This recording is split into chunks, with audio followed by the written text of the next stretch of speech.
Every piece of evidence tells a story. We just have to listen. We've got multiple casings here. Looks like 9mm. And a partial print on this bag.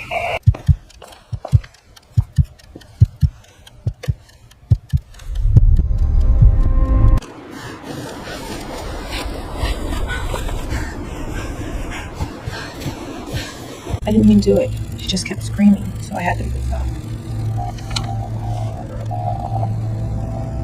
In a town shrouded in silence, the truth screams the loudest.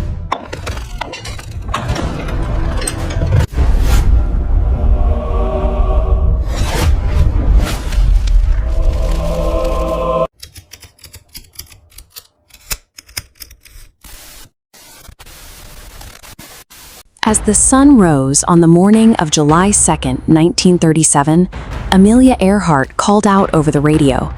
"Gas is running low. Been unable to reach you. We are flying at 1,000 feet." Beneath her was water in every direction. She was desperately scanning the horizon for Howland Island, a tiny landing strip in the middle of the Pacific, but she was completely isolated.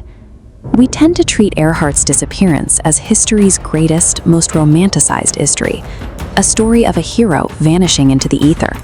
But her demise wasn't an act of God or an unavoidable tragedy. She got herself into this predicament through a compounding series of bad decisions, and there was exactly one physical switch in the cockpit she could have flipped to save her own life. To understand how the world's most famous aviator vanished, we have to look past the myth and investigate the unforgiving physics of her flight. Earhart was attempting the hardest leg of her global circumnavigation, crossing the full width of the Pacific Ocean. She had to take off from New Guinea and find Howland Island, a tiny target less than a kilometer wide, thousands of kilometers away. To maximize her range, Earhart stripped her Electra of everything unnecessary.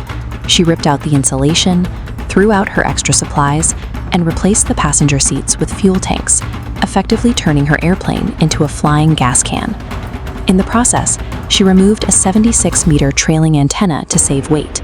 This eliminated her ability to transmit low-frequency Morse code, cutting off a highly reliable method of long-distance communication.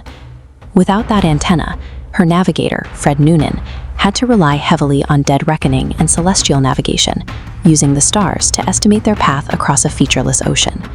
But just 20 minutes after takeoff, Earhart failed to acknowledge a radio warning from New Guinea about stronger than expected headwinds. That single piece of missing data threw off Noonan's speed and distance calculations. By gutting her hardware and missing early weather reports, Earhart destroyed her baseline navigation. Her survival now depended entirely on a radio direction finding system she didn't fully understand. To see exactly how her radio failed her, we have to look at the physics of electromagnetic waves discovered by Heinrich Hertz. Earhart's plane was equipped with a loop antenna. When radio waves hit it, you can rotate the loop until it sits parallel to the incoming wave.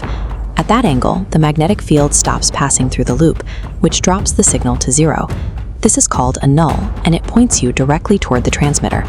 But high-frequency radio waves travel long distances by bouncing off a layer of the atmosphere called the ionosphere. Because they skip off this wobbly mirror in the sky, the radio waves scatter. They hit the antenna from everywhere at once, entirely destroying that precise null point. Earhart made a fatal error in planning her communications. She instructed the rescue ship waiting for her to broadcast her homing signal on a high frequency of 7,500 kilohertz instead of a low frequency of 400 kilohertz. This misunderstanding of radio wave physics turned her primary navigation tool into a receiver of useless static. Without a clear null, she remained blind to her true location. Meanwhile, the Coast Guard cutter Itasca was stationed at Howland Island, waiting for Earhart and trying to guide her in. But Earhart was operating on Greenwich Civil Time, while the ship's clocks were set to local time. Because their schedules were misaligned, Earhart and the Itasca transmitted their messages simultaneously, blocking each other's signals. To make matters worse, Earhart's belly receiving antenna was likely damaged or torn off during takeoff. She was broadcasting frantic voice messages, but hearing absolute silence in return. Down in the Itasca's radio room, the radio men heard her voice loud and clear.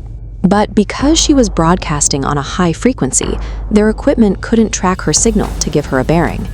broken hardware and mismatched clocks trapped Earhart and the Itasca in a fatal one-way conversation. Vital solutions were thrown out into the airwaves, only to be swallowed by static. Even with all these failures, she still had an out. Earhart's loop antenna couldn't direction find on high frequencies, but it could receive them perfectly well. If she had simply reached over and flipped a switch to listen through her loop antenna, she would have heard the Itasca begging her to change to a lower frequency. She never flipped the switch. Just before 9 a.m., her voice burst through the radio one last time. "We are on the line 157337. We are running online north and south." And then, permanent silence. The U.S. Navy and Coast Guard launched a search effort that cost $4 million. They found no trace of the Electra or its crew. The final layer of this story rests with Commander Thompson of the Itasca. He knew Earhart's equipment could only take bearings on lower frequencies, but he failed to assert his authority to correct her deeply flawed radio plan. Surviving complex systems requires technical knowledge paired with the shared human responsibility to step up and ensure things go right. When that chain of accountability breaks down, the margin for error disappears entirely.